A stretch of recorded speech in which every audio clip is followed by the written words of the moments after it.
Hey, this is Bo from BEAU'D, and it's all about the Ben Daily Show. We're here in Bluffdale in Chris's garage. We're going to talk to Chris for a little while today. We're going to obviously talk about faith, courage, endurance, but we wanted to talk to Chris a little bit about his story and then a little bit about his son, or at least the journey that he's had as a parent. This week's theme is about parenting, and so Chris, thanks for having us. We really appreciate it. Chris is obviously doing what he does, and he does best. And so, anyway, give us your story if you can in a few minutes. I mean, there's no limits to how long it takes you. Maybe kind of your journey and some of the things that you have, gone through in your life. Yeah. A lot. It was about 10 years ago that my ex-wife and I divorced. Mm-hmm. And I think, a few years before that, obviously anybody who goes through a divorce, you go through some trials and struggles. But that's when it all started. I don't think I realized how tough it would be and how much strain and stress it would put on my children and everything, really. So. Was it a long, kind of a drawn-out type of divorce, or was it just kind of quick? Not that matters, but I guess for the sake of the pain and all that, how did was it just a quick one, or was it kind of long, stretched out? And... Well, we're at 10 years, and even though we're divorced, it's we're still in and out of court all the time. Oh, really? Yep. So it's definitely every year we're in court for something. Really? Yeah. And so my children have been always drawn back into that and never really escaped it.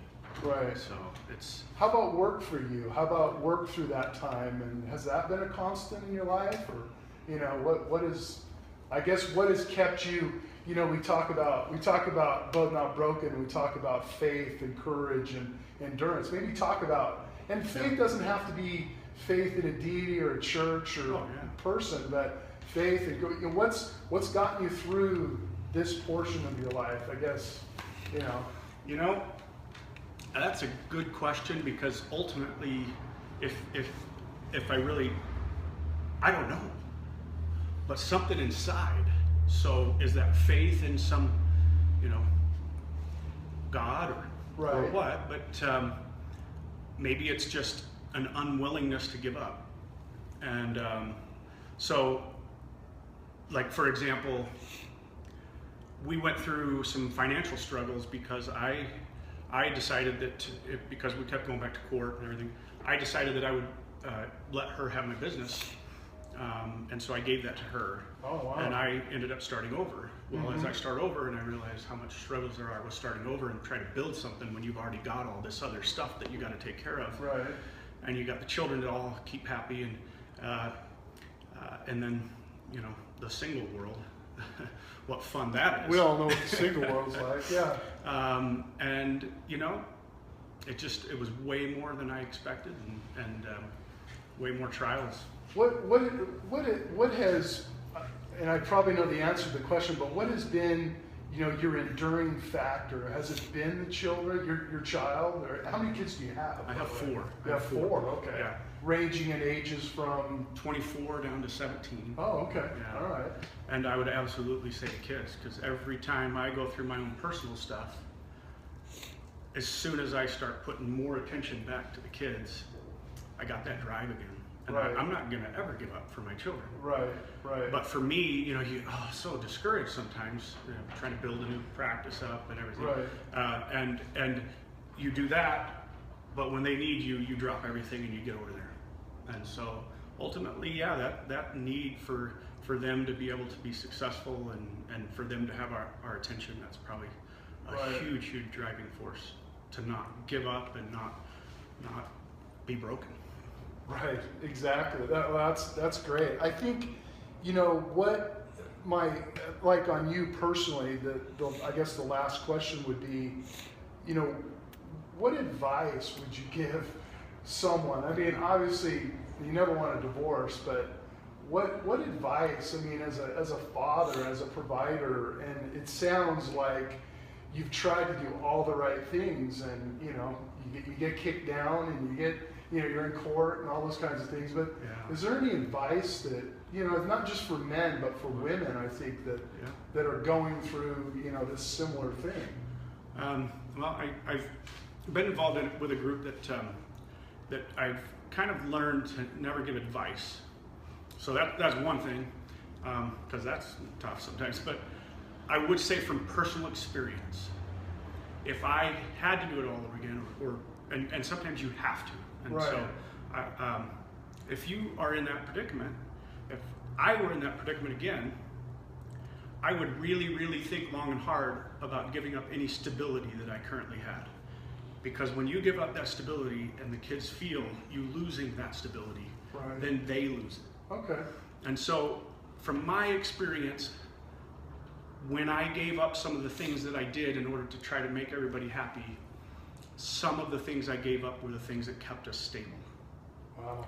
And I as see it myself kept crumbling. I see myself in you. I think really? A lot of the folks out there will probably see some things themselves in you. I think, we're not trying to give advice. I think what we're trying to do is maybe show and let people see, that they're not alone, that there can be hope. Yep. There is hope in a lot of things that and they may learn from a mistake, or they may learn from just seeing, wow, there is somebody else out there that's going through that kind of a stuff. Well, and they may look at it and say, oh yeah, my own marriage or that situation, I can be more stable over here, and so then it works out.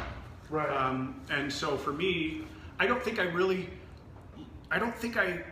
really analyzed some of the decisions as deeply as I could have. And so therefore, when I gave this one thing up because I needed to, I lost a lot more than if I would have waited until something else was more stable. So that's my own personal thing, and is don't give up the stability until whatever you're giving it up for is more stable on the other side. Almost like don't leave a job until you have another until you job. got the other one, and have the other one know what you're making. Does it have benefits? Oh, yep. Okay. So would you say, last question, kind of this way? Would you think that finances aren't everything? Money isn't everything, but would you say that the majority of the issues, not family-wise, but financially, have financial issues been the thing that has driven you as a man, to want to provide and things like that? I would say that's a huge, huge factor when you used to have plenty, and then you don't. That's a huge, huge factor. I really think that the person, like you just be nice, be loving, be caring, and if the other person is going through whatever they're going through, don't judge. Don't. Right. We shouldn't judge anybody because we don't know what they're going through. Right. But try to understand, and I think sometimes with my own personal situation, and my kids kind of know the deep ins and outs, but that didn't always happen. And right. It doesn't necessarily come from one. I mean, it doesn't come from both parties. Sometimes it comes from one, and there's nothing you can do about it. But well, thanks for your candor. I know it's kind of hard to talk just off the cuff about that, but I can tell you're a very feeling man, and I'm sure your kids deep down love you, and I'm sure your ex-wife at a certain point probably does as well. And you've made some sacrifices, like I think a lot of people do. So tell us about parenting. Tell us about maybe prior to divorce. And in divorce, and maybe some challenges that you've had to face that have again kind of held you to your faith and your that courage and that patience or endurance to kind of hang in there with them and help them. And it's not over, obviously. It's not. We don't know the ending because you still have. It doesn't really happen for a long time. Yeah, I only have a couple of years, right? Exactly. It's over. Exactly. They never leave, or they shouldn't, I guess. Yeah. Oh gosh, it's. I just think you realize how when you start going through some of the trials that the kids do, how awesome they are, and just hang in there and have patience. I think for me, I think sometimes I used to be really, really critical, and man, I'd be like, what, you don't want to play football? Come on, let's go. You know, and so that was tough. Little things like that were tough. Right. Now, man, you just learn to let go of some of those little teeny things that just don't matter, and just be there for the kids on the things that really matter, but also have some, I don't know, for me, sometimes I didn't always have as strong of a position maybe as I could have. So, and then you maybe are lax and you let some things go and you don't follow through on some things. Man, the kids go through a lot nowadays. And so being stable is... What's the most important thing, do you think, in your mind for them? For them? Yeah. That's a tough question. And then maybe I can ask you, well then what's their reality of what's important, what they think is important for you as a father? I mean, I think we have different perceptions sometimes. I know I feel like I have to provide. I've got to provide everything to give them a safe environment and blah, blah, blah. Did they have a different idea of what it should be? Instead of making sure they have a house, should it just be making sure they spend time with you and things like, you know, that kind of stuff? I think it used when money was a little bit different for us. I think that you know, that was an easy thing for me to give them, and when that was taken away, it was no longer easy, and now all of a sudden they had to, you know, they had to start doing that on their own. And as a parent, as a dad who's always provided that for them, that was tough for me. Mm-hmm. But to see them now have to fight for that, it's sometimes heart-wrenching, but it's impressive, because when you see your kids fight for it and succeed, oh man, it's awesome. It's tough. Challenges to your kids, you know, bad grades, maybe, you know, staying out all night, running away, anything, you know, challenges that you've faced. You don't have to go in depth, but maybe, you know, what have been some of those challenges parenting, and how are you dealing with those issues? Do we have another show for that? Sure, we can come back. You know, I would say there's two probably enormous things that my kids and I have battled and fought through, and one of them, and it's mainly with me and the boys, has been, you know, some drug issues. Mm-hmm. And that whole world that's taken so much of our life. And then we, with their mom and I, have not had a very good relationship, and my kids have been the one that suffered. And so my kids, in a way, a bit of abandonment, in essence. I'm a single dad who's got all 4 kids that he's trying to help, and they've sometimes don't have 2 parents. Most of the time they have 1. Me. Oh, really? Okay. Yeah. And that's so. Yeah, and so you've taken a lot of the burden in the parenting realm under your wing. Yes. Do you think the drug, and I know these are kind of a loaded question, but having had the background I have, has the drug problem been manifested by some of that abandonment, by some of that not belonging, or some of trying to escape even home life and escape some of that stuff? Absolutely. And that's why I think maybe the biggest word that I've got is stability. Because as soon as that starts to get shaken, and maybe we don't even realize that we're giving some of it up. Right. But as soon as we give up some of that stability, and that's a little shaken in their world, all of a sudden they're a little bit confused with what to do. Right. And I think that it's just affected everything. Stability of having, and maybe just for a quick second, identifying that stability of having a parent around 24/7. Not 24/7, but at least available. A parent able to say, "Hey, what are you doing?" Yeah. Some structure. How are you doing? Caring about, or at least vocalizing caring about grades. Yeah. have a meal on the table every once in a while, Yeah. those types of things. But that's difficult in a sense when you're a working dad and you're trying to work 12 jobs at once, I'm sure. And that's part of the frustration. Yeah. And that's where your stability comes in, I would imagine. Yeah, it's all of it. Do you have every single thing? Do you have like not full custody, but do you have them all the time? No, most of the time. My kids are older. Okay. So my 17-year-old. You still have one here or two here? I have one here and then another. Well, right now I have two here. Oh, okay. And it's kind of long battle, long story, but sure. Two pretty much provide for themselves right now at a young age, and they live on their own. Excuse me. And then two that live here. It's been, that's changed sometimes monthly, so it's a little bit different in my situation, but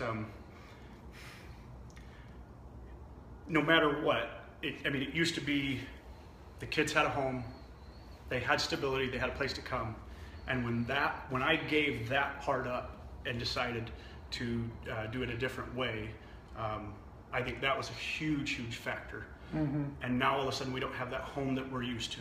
Mm-hmm. I then gave my business to my ex-wife, and now all of a sudden I don't have that stability of that income, and I got to recreate it. Mm-hmm. But I'm recreating it at the time when all this instability exists in the other areas, and sometimes the kids haven't always had a stable. They don't know where to go, mm-hmm. and that kills me as a father. Now that I look back on it and say, man, I got to get that now. How about your peers, friends? How about them? I mean, what have you pulled any great words of wisdom or hope? I mean, that's my next question is hope. I mean, where do you find that hope? I know it's in your kids and maybe trying to do better for them, but what is that to you? I guess what does that look like? It's awesome. I think I've never given up hope, and there's days when you get depressed or you get a little bit disappointed, mm-hmm. or many days when that happens, mm-hmm. But never give up hope. And then, I don't know, I just have this dream and desire for life, and I just want that life, and I know my kids know that about me, mm-hmm. and I know they have it too, and so just that excitement for what you want for your life, what you hope it will be like. I'm a motivator, so and a teacher and a coach and all that kind of stuff. So I'm gonna give you a question here, maybe not throw you off. What are you doing for yourself? What do you do for yourself to maybe keep yourself balanced? Right. Is there anything you're doing? This is where I'm right now. I realized that I had given up so much of my own inner that to worry about everybody else, that I lost where I was. Mm-hmm. And so I recently went back, and the analogy of a ship where you're the captain, and you got all your kids, your coworkers, your employees, your ex-wife, whoever, girlfriend, whatever, and everybody needs help. And so you get thrown off and you lose. I wasn't even steering my ship anymore because I was so busy worried about everybody else's ship, mm-hmm. that I took a little self-evaluation, and I said, I got to let everybody go. And I've got to start steering my ship in the right direction. Because if I'm not going in the right direction, where are we going? Mm-hmm. And so that's it was a self-evaluation, and I don't know exactly where it came from. Mm-hmm. Reading, because I always read. Mm.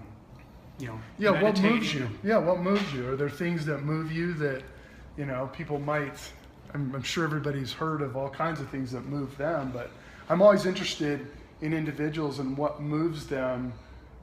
Really, what is it? Sitting on a park bench in the middle of Pioneer Park, or is it up on a hill, or is it, fishing, or is it unique things? So it can be unique and it can be simple. I love traveling. I love just being active, and mm-hmm. and I love everything. What mm-hmm. What most other people love. Mm-hmm. Boating and the beach, and running, and all that activity stuff. And so the other day I actually told my kids, well, I told a couple of them, I think it might be time for our Mexico trip. Because several years ago, my kids and I just took off and we went to Mexico, and we just had the time of our lives and bonded. And of course, there's some things that shouldn't have been done and some things that should have been done. Yeah. But what we did was love each other and just have a blast. Good stuff. And I love that. Right. I love my kids being happy and me being in the sun and the beach, and I want more of that kind of feeling. And that's partly what drives me, is being able to do that. Having that together bond and being able to do that kind of stuff. Well, it sounds like you're definitely bowed, not broken. You're definitely one heck of a dad. I just want to thank you for spending time with us. This is only our second show, and we're trying to, just really get out to the regular folks and help the regular folks help me and help other regular folks. Maybe there's something you said today. Maybe there's something they'll think about or watch it again, and maybe it'll resonate with them, and maybe it'll do some good. If nothing else, we probably need to come back and do a 101 on just mechanics with you, and that would be fun. Just, we definitely need that. how to get your teenager and those that don't know how to do just basic mechanics to do mechanics, but. I just want to thank you. I want to appreciate the time having us here, and we hope you'll be a part of this again, and we hope you'll be a part of it as it goes forward. But thanks for letting us into your life a little bit. That kind of wraps up our day today. Again, I want to thank Chris, and I want to thank Christian. He's the one behind the camera. Christian Jensen, there he is, right? He can be in front of the camera. We'll be here. We're going to be here each and every day, Monday through Friday, on the BEAU'D Not Broken Network, all about the Bend, the daily All About the Bend. And if any of you have questions, comments, show ideas, want to be a guest, we have themes, but there's things that, we'll go anywhere and do anything, kind of bring you some good, sincere, genuine type of programming, if you will, if you want to call this programming. I actually put on a collared shirt today.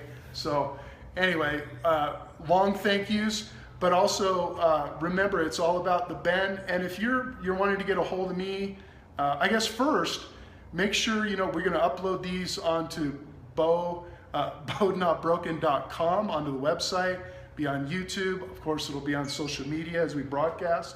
But if you need to get a hold of me for personal training, life coaching, anything that, advice, whatever it might be, please, call me on the phone, go to the websites, go to the social media, and be glad to help you. So what is it today, Wednesday? Wednesday, we want to thank you for watching, and we hope you'll watch tomorrow. Take care. Thanks, man. You bet. Appreciate it. You bet.